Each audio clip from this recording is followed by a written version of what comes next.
आज हम लोग बात करने वाले हैं हिंदी साहित्य का काल विभाजन और नामांकन पे। इससे पहले मैंने बहुत सारे वीडियो डाला है क्योंकि हम लोग जो है आदिकाल के हिंदी साहित्य के बारे में हर चीज़ हम लोग जान रहे हैं और साथ ही साथ ये एक सीरीज़ की तरह बन जा रही है जिसमें सेमेस्टर 1 वाले बच्चों के लिए काफ़ी फ़ायदेमंद होगी, साथ ही साथ काफ़ी समझ मिलेगी उनको। तो आज हम लोग बात करने वाले हैं हिंदी साहित्य काल विभाजन और नामांकन। तो इससे पहले जो हम लोग पढ़े थे पद्धति पढ़े, उसके बाद हिंदी साहित्य का लेखन परंपरा पढ़े। आज तो है हम लोगों का नामांकन और विभाजन। ठीक है, तो इसमें क्या चीज़ बताया गया है कि जर्ज गिरेसन जो होता है ना, जर्ज गिरेसन ने क्या क्या काल लिखा? चारण काल। कभी कभी पूछा जाता है कि चारण काल जो है वो किसका है, तो जर्ज गिरेसन का। ठीक है, और सर्वप्रथम इन्होंने ही काल विभाजन और नामांकन का प्रयास किया है। ये चीज़ आप लोग ध्यान में रखिएगा कि सबसे पहले जो है ना जर्ज गिरेसन ने काल विभाजन नामांकन का प्रयास इन्होंने ही किया है।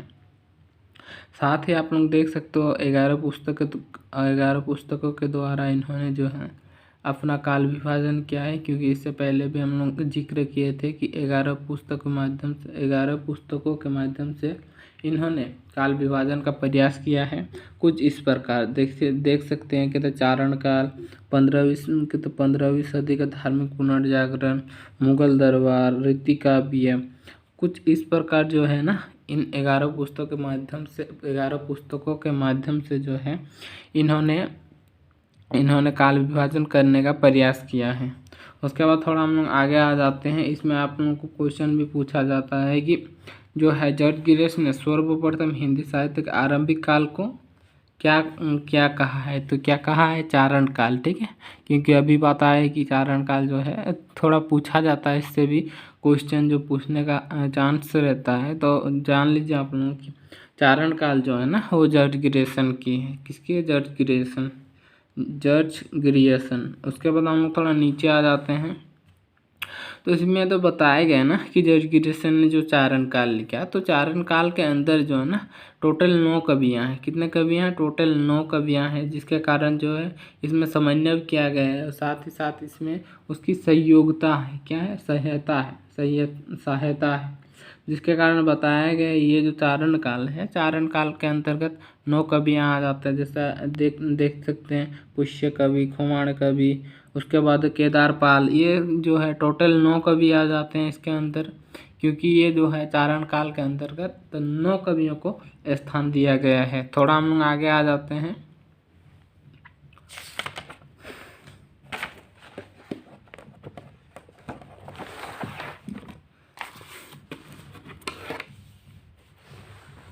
उसके बाद दिया गया मिश्र बंधु ने। ठीक है, कि मिश्र बंधु जो है, मिश्र बंधु का जो रचना है वो क्या है? मिश्र बंधु विनोद, क्योंकि इससे पहले हम लोग बात कर चुके हैं। ठीक है, कि बताया गया है मिश्र बंधु ने अपने काल को 5 खंडों में बांट दिया। कितने खंडों में?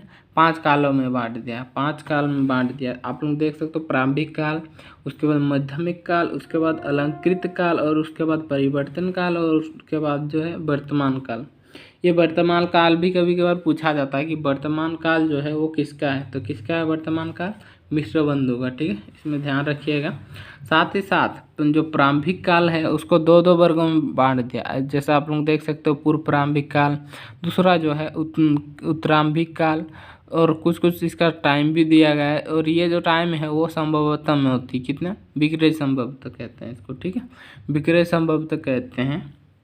साथ ही साथ नीचे भी कुछ समय दिया हुआ है। इधर आप लोग देख सकते हो पूर्व माध्यमिक काल, प्रोट माध्यमिक काल, उसके बाद पूर्वालंकित काल, उसके बाद उत्तरालंकित काल। तो ये सारे चीज़ें जो हैं मिश्र बंधु ने दिया है, और इन्होंने काल विभाजन को विभाजित करते हुए उन्होंने पाँच जो है ना 5 काल का नाम दिया है। कितने? 5 काल का नाम दिया है। उसके बाद आ जाते हैं आचार्य रामचंद्र शुक्ल, कि आचार्य रामचंद्र शुक्ल ने जो है क्या नाम दिया है, तो तो आचार्य रामचंद्र शुक्ल ने जो है जैसे आदिकाल का जो नाम दिया है वो वीरगाथा काल दिया है। क्या दिया है? वीरगाथा काल। इसमें क्वेश्चन भी पूछी जाती है कि आदिकाल का जो नामकरण हुआ है या आदिकाल का जो नामकरण है वो किसने दिया है? वो दिया है हजारी प्रसाद द्विवेदी ने। लेकिन आदिकाल को वीरगाथा काल किसने कहा? होने से आ जाएंगे आचार्य रामचंद्र शुक्ल। क्या आ जाएंगे? आचार्य रामचंद्र शुक्ल। और ये जो है कुछ टाइमिंग जो है लिखा हुआ है 1050 से 1375, ठीक है। और ये जो है विक्रय संभवतः, इसमें संभवतः लिखा हुआ है, विक्रय आगे लिख लीजिएगा कि विक्रय जो है संभवतः होगा, ठीक है। उसके बाद देख सकते हो भक्तिकाल। भक्तिकाल को जो है पूर्व मध्यकाल कहा गया है। क्या कहा गया? पूर्व मध्यकाल। और इसका जो टाइमिंग है वो है 1375 से 1700। उसके बाद आता उत्तर मध्यकाल जो है उसको रीतिकाल कहा गया है। क्या काल कहा गया? रीतिकाल। तो रीतिकाल जो कहा गया है उसका समय आप लोग देख सकते हो 1700 से 1900 विक्रय संभवतः। और आधुनिक काल का जो है, आधुनिक काल को गदकाल कहा है। किसने? आचार्य रामचंद्र शुक्ल ने। और आचार्य रामचंद्र शुक्ल ने जब कहा तो ये जो है इसका जो टाइम दिया 1900 से 1984 या फिर अब तक भी हम लोग बोल सकते हैं। उसके बाद हम लोग थोड़ा आगे आ जाते हैं कि ये चीज़ क्या चीज़ होता है आगे। इसमें आप लोग देख सकते हो ये जो बताया गया एचपी द्विवेदी, यानी हम लोगों ने शॉर्ट पे लिख दिया है कि आप लोगों के लिए एचपी का मतलब होता है हजारी प्रसाद द्विवेदी, ठीक है।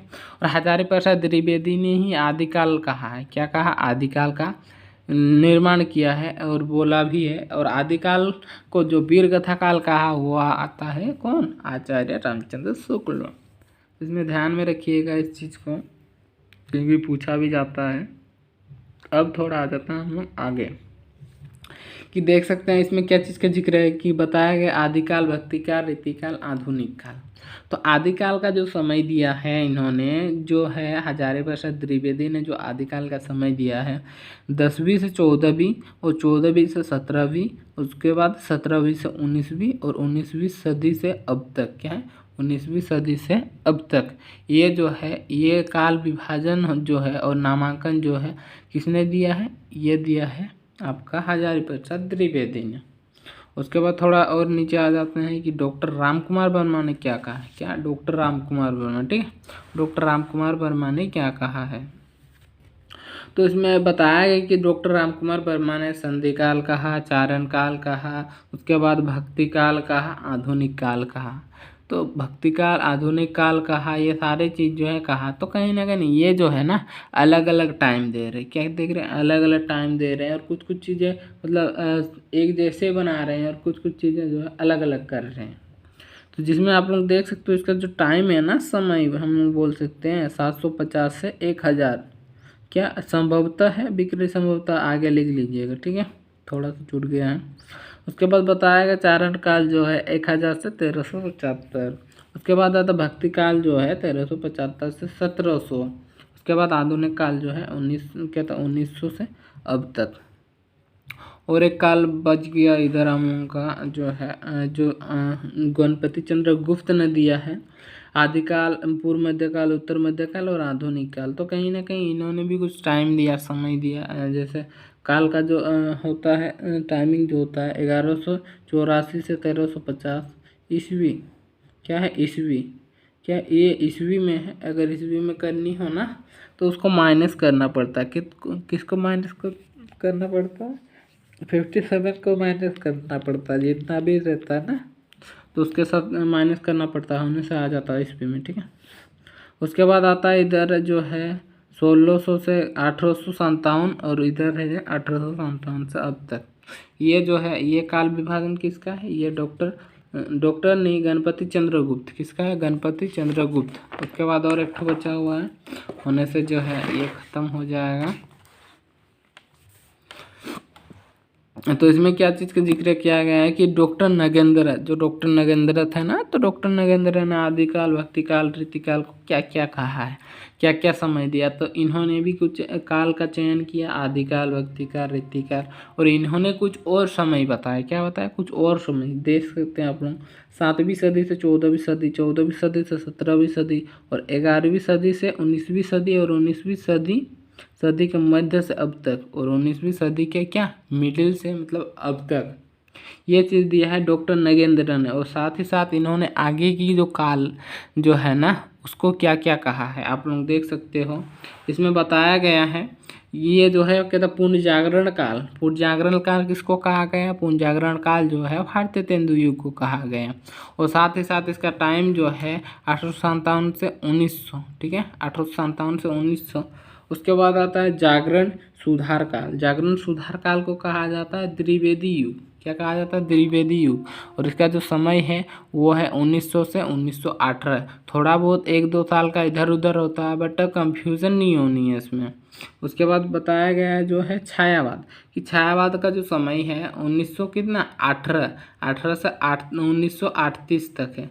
तो 1938 कितना छायावाद का है, 1918 से 1938 जो है छायावाद का समय है। उसके बाद आप लोग देख सकते हो छायावत्तर काल, उसमें जो है समय निर्धारित नहीं है। उसके बाद आता प्रगति, प्रगति प्रयोग काल। क्या प्रगति प्रयोग काल लिखा है 1938 से 1900 कितना 53 है, ठीक है। उसके बाद आता है नवलेखन। नवलेखन काल का जो है 1953 से अब तक बताया गया है। और एक काल जो है बचा हुआ है होने से ये जो है समाप्ति के स्तर पर आ गई है। बताया गया जो बच्चन सिंह होता है ना, तो बच्चन सिंह ने जो है क्या कहा? अप्रभंश काल का। क्या कहा? अप्रभंश। चीज़ों को अच्छे से समझिएगा क्योंकि है कि मतलब क्वेश्चन पूछने से आप लोगों को छूटेगा नहीं। जैसा मान लो बच्चन सिंह ने क्या काल लिखा? अप्रभंश काल। क्या? अप्रभंश काल, ठीक है। तो बताया गया अप्रभंश काल लिखा। उसके बाद साथ ही साथ भक्ति काल लिखा, रीति काल लिखा और आधुनिक काल लिखा। तो इन्होंने भी कुछ समय को निर्धारित करते हुए जो समय को है रखा है। और साथ ही साथ ये वाला जो है आप लोगों का जो हिंदी साहित्य का जो काल विभाजन और नामांकन वाला जो चैप्टर है ये पूरी तरह से ख़त्म हो जाती है। और साथ ही अगर वीडियो अच्छा लगा तो लाइक कीजिए, लाइक शेयर और सब्सक्राइब कीजिए। आज हम लोग बात करने वाले हैं हिंदी साहित्य का काल विभाजन और नामांकन पे। इससे पहले मैंने बहुत सारे वीडियो डाला है क्योंकि हम लोग जो है आदिकाल के हिंदी साहित्य के बारे में हर चीज़ हम लोग जान रहे हैं। और साथ ही साथ ये एक सीरीज़ की तरह बन जा रही है जिसमें सेमेस्टर 1 वाले बच्चों के लिए काफ़ी फ़ायदेमंद होगी, साथ ही साथ काफ़ी समझ मिलेगी उनको। तो आज हम लोग बात करने वाले हैं हिंदी साहित्य काल विभाजन और नामांकन। तो इससे पहले जो हम लोग पढ़े थे पद्धति पढ़े, उसके बाद हिंदी साहित्य का लेखन परंपरा पढ़े। आज तो है हम लोगों का नामांकन और विभाजन, ठीक है। तो इसमें क्या चीज़ बताया गया है कि जर्गिरेशन जो होता है ना, जर्गिरेशन में क्या क्या काल लिखा? चारण काल। कभी कभी पूछा जाता है कि चारण काल जो है वो किसका है? तो जर्गिरेशन का, ठीक है। और सर्वप्रथम इन्होंने ही काल विभाजन और नामांकन का प्रयास किया है। ये चीज़ आप लोग ध्यान में रखिएगा कि सबसे पहले जो है ना जर्गिरेशन ने काल विभाजन नामांकन का प्रयास इन्होंने ही किया है। साथ ही आप लोग देख सकते हो 11 पुस्तकों के द्वारा इन्होंने जो है अपना काल विभाजन किया है। क्योंकि इससे पहले भी हम लोग जिक्र किए थे कि 11 पुस्तकों के माध्यम से इन्होंने काल विभाजन का प्रयास किया है। कुछ इस प्रकार देख सकते हैं कि तो चारण काल, 15वीं सदी का धार्मिक पुनर्जागरण, मुगल दरबार, रीति काव्य, कुछ इस प्रकार जो है ना इन 11 पुस्तकों के माध्यम से जो है इन्होंने काल विभाजन करने का प्रयास किया है। उसके बाद थोड़ा हम लोग आगे आ जाते हैं। इसमें आप लोगों को क्वेश्चन भी पूछा जाता है कि जो है जर्जिरेस ने सर्वप्रथम हिंदी साहित्य के आरंभिक काल को क्या क्या कहा है? तो क्या कहा है? चारण काल, ठीक है। क्योंकि अभी बात आए कि चारण काल जो है थोड़ा पूछा जाता है, इससे भी क्वेश्चन जो पूछने का चांस रहता है। तो जान लीजिए आप लोगों की चारण काल जो है ना वो जर्जिरेशन की है। किसकी है? George Grierson. उसके बाद हम लोग थोड़ा नीचे आ जाते हैं। तो इसमें तो बताया गया ना कि जॉर्ज ग्रियर्सन ने जो चारण काल लिखा, तो चारण काल के अंदर जो है ना टोटल 9 कवियाँ हैं। कितने कवियाँ हैं? टोटल 9 कवियाँ हैं, जिसके कारण जो है इसमें समन्वय किया गया है। और साथ ही साथ इसमें उसकी सहयोगिता है। क्या है? सहायता है, जिसके कारण बताया गया ये जो चारण काल है, चारण काल के अंतर्गत 9 कवियाँ आ जाते हैं। जैसा देख सकते हैं पुष्य कवि, खुमाण कवि, उसके बाद केदारपाल, ये जो है टोटल 9 कवि आ जाते हैं इसके अंदर। क्योंकि ये जो है चारण काल के अंतर्गत तो 9 कवियों को स्थान दिया गया है। थोड़ा हम लोग आगे आ जाते हैं।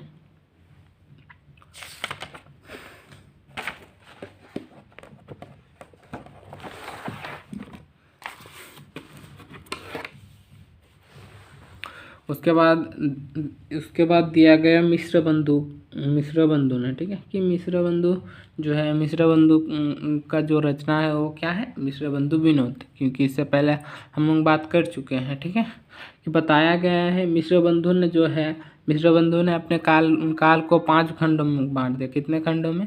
5 कालों में बांट दिया, 5 काल में बांट दिया। आप लोग देख सकते हो, प्रारंभिक काल, उसके बाद माध्यमिक काल, उसके बाद अलंकृत काल, और उसके बाद परिवर्तन काल, और उसके बाद जो है वर्तमान काल। ये वर्तमान काल भी कभी कभार पूछा जाता है कि वर्तमान काल जो है वो किसका है, तो किसका है वर्तमान काल? मिश्र बंधु का, ठीक है, इसमें ध्यान रखिएगा। साथ ही साथ तो जो प्रारंभिक काल है उसको 2 वर्गों में बांट दिया, जैसे आप लोग देख सकते हो, पूर्व प्रारंभिक काल, दूसरा जो है उत्तरारंभिक काल, और कुछ इसका टाइम भी दिया गया है। और ये जो टाइम है वो संभवतः में होती, कितना? विक्रय संभवतः कहते हैं इसको, ठीक है, विक्रय संभवतः कहते हैं। साथ ही साथ नीचे भी कुछ समय दिया हुआ है, इधर आप लोग देख सकते हो, पूर्व माध्यमिक काल, प्रोट माध्यमिक काल, उसके बाद पूर्वालंकित काल, उसके बाद उत्तरालंकित काल। तो ये सारे चीज़ें जो हैं मिश्र बंधु ने दिया है, और इन्होंने काल विभाजन को विभाजित करते हुए उन्होंने पाँच जो है ना, 5 काल का नाम दिया है। कितने? 5 काल का नाम दिया है। उसके बाद आ जाते हैं आचार्य रामचंद्र शुक्ल, कि आचार्य रामचंद्र शुक्ल ने जो है क्या नाम दिया है, तो आचार्य रामचंद्र शुक्ल ने जो है, जैसे आदिकाल का जो नाम दिया है वो वीरगाथा काल दिया है। क्या दिया है? वीरगाथा काल। इसमें क्वेश्चन भी पूछी जाती है कि आदिकाल का जो नामकरण हुआ है, या आदिकाल का जो नामकरण है वो किसने दिया है? वो दिया है हजारी प्रसाद द्विवेदी ने। लेकिन आदिकाल को वीरगाथा काल किसने कहा? होने से आ जाएंगे आचार्य रामचंद्र शुक्ल। क्या आ जाएंगे? आचार्य रामचंद्र शुक्ल। और ये जो है कुछ टाइमिंग जो है लिखा हुआ है 1050 से 1375, ठीक है। और ये जो है विक्रय संभवतः, इसमें संभवतः लिखा हुआ है, विक्रय आगे लिख लीजिएगा कि विक्रय जो है संभवतः होगा, ठीक है। उसके बाद देख सकते हो भक्तिकाल, भक्तिकाल को जो है पूर्व मध्यकाल कहा गया है। क्या कहा गया? पूर्व मध्यकाल। और इसका जो टाइमिंग है वो है 1375 से 1700। उसके बाद आता उत्तर मध्यकाल जो है उसको रीतिकाल कहा गया है। क्या काल कहा गया? रीतिकाल।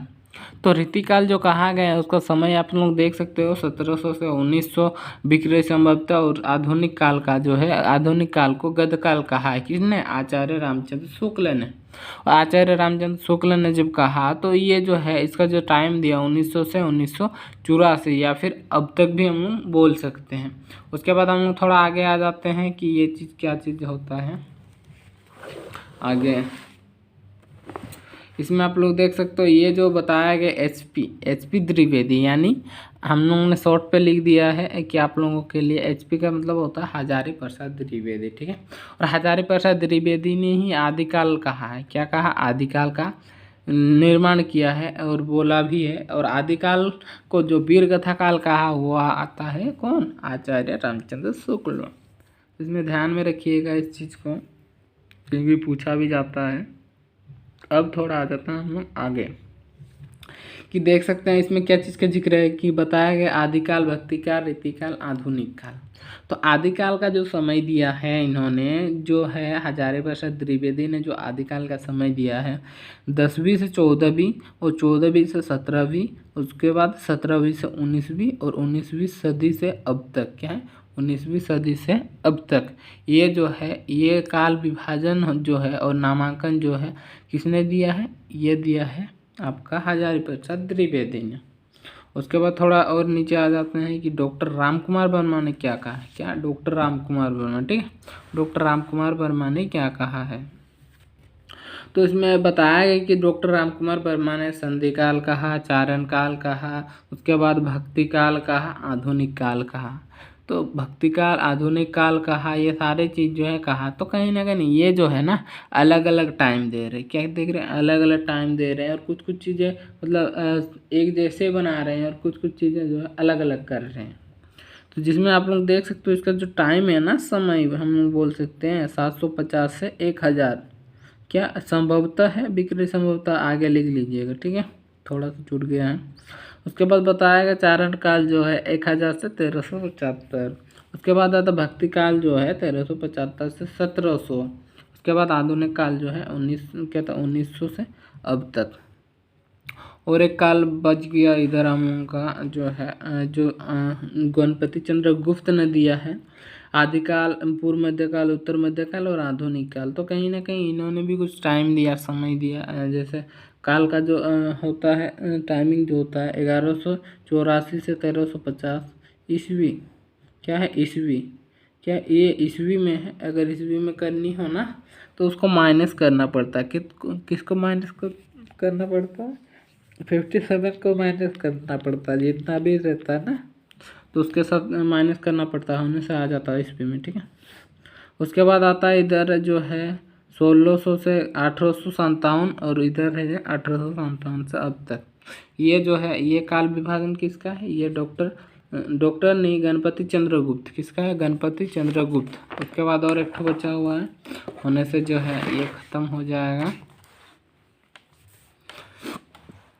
तो इसमें क्या चीज़ का जिक्र किया गया है कि डॉक्टर नगेंद्र, जो डॉक्टर नगेंद्र थे ना, तो डॉक्टर नगेंद्र ने आदिकाल, भक्तिकाल, रीतिकाल को क्या क्या कहा है, क्या क्या समय दिया। तो इन्होंने भी कुछ काल का चयन किया, आदिकाल, भक्तिकाल, रीतिकाल, और इन्होंने कुछ और समय बताया। क्या बताया? कुछ और समय। देख सकते हैं आप लोग 7वीं सदी से 14वीं सदी, 14वीं सदी से 17वीं सदी, और 11वीं सदी से 19वीं सदी, और 19वीं सदी के मध्य से अब तक, और 19वीं सदी के क्या मिडिल से मतलब अब तक।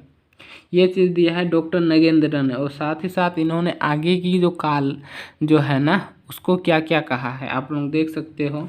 इसमें बताया गया है ये जो है कहता पुण्य जागरण काल। पुण्य जागरण काल किसको कहा गया? पुण्य जागरण काल जो है भारतीय तेंदु युग को कहा गया। और साथ ही साथ इसका टाइम जो है 1857 से 1900, ठीक है, 1857 से 1900। उसके बाद आता है जागरण सुधार काल। जागरण सुधार काल को कहा जाता है द्विवेदी युग। क्या कहा जाता है? द्विवेदी युग। और इसका जो समय है वो है 1900 से 1918। थोड़ा बहुत 1-2 साल का इधर उधर होता है, बट कंफ्यूजन नहीं होनी है इसमें। उसके बाद बताया गया है जो है छायावाद, कि छायावाद का जो समय है 1900 कितना 18 से 1938 तक है। तो 1938 कितना छायावाद का है, 1918 से 1938 जो है छायावाद का समय है। उसके बाद आप लोग देख सकते हो छायावत्तर काल, उसमें जो है समय निर्धारित नहीं है। उसके बाद आता प्रगति प्रयोग काल। क्या प्रगति प्रयोग काल लिखा है 1938 से 1900 कितना 53 है, ठीक है। उसके बाद आता नवलेखन। नवलेखन काल का जो है 1953 से अब तक बताया गया है। और एक काल जो है बचा हुआ है, होने से ये जो है समाप्ति के स्तर पर आ गई है। बताया गया जो बच्चन सिंह होता है ना, तो बच्चन सिंह ने जो है क्या कहा? अप्रभंश काल का। क्या कहा? अप्रभंश। चीज़ों को अच्छे से समझिएगा, क्योंकि है कि मतलब क्वेश्चन पूछने से आप लोगों को छूटेगा नहीं। जैसा मान लो बच्चन सिंह ने क्या काल लिखा? अप्रभंश काल। क्या? अप्रभंश काल, ठीक है। तो बताया गया अप्रभंश काल लिखा। उसके बाद साथ ही साथ भक्ति काल लिखा, रीतिकाल लिखा और आधुनिक काल लिखा। तो इन्होंने भी कुछ समय को निर्धारित करते हुए जो समय को है रखा है। और साथ ही साथ ये वाला जो है आप लोगों का जो हिंदी साहित्य का जो काल विभाजन और नामांकन वाला जो चैप्टर है ये पूरी तरह से ख़त्म हो जाती है। और साथ ही अगर वीडियो अच्छा लगा तो लाइक कीजिए, लाइक शेयर और सब्सक्राइब कीजिए।